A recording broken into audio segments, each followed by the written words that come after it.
Uncle जी video बनाने कोई मसला तो नहीं, कोई टेंशन तो नहीं ना? चलो अस्सलाम वालेकुम। हाँ जी अंकल जी क्या हाल ने? चाचू जी क्या हाल है, ठीक हो? की होया गड्डी नूं? तेल खत्म हो गया। पेट्रोल खत्म हो गया?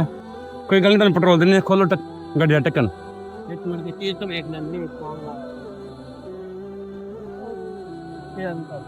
नहीं नहीं बोतल है मेरे को, तुम खोलो ढक्कन खोलो। और सुनाओ सेहत भी ठीक है अंकल जी? मेहरबानी जी सॉरी।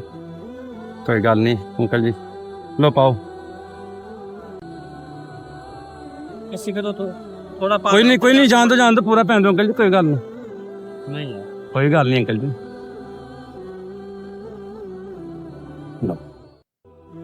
फिर ले लो फिर। नहीं पंप ते भी तो देना है ना। नहीं सर पंप बड़ी मेहरबानी, दुआ दो कोई चीज। नहीं तुझे पैसे ले लो।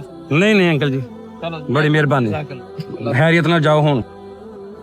ਇਹ ਲੋਕਾਂ ਨੂੰ ਇੱਕ ਮੈਸੇਜ ਹੁੰਦਾ ਹੈ जी जी ਕਿ ਆਂਦਿਆਂ ਜਾਂਦਿਆਂ ਲੋਕਾਂ ਦੀ ਹੈਲਪ ਕਰੋ। चलो अच्छी गल। लो जी बहुत शुक्रिया जी।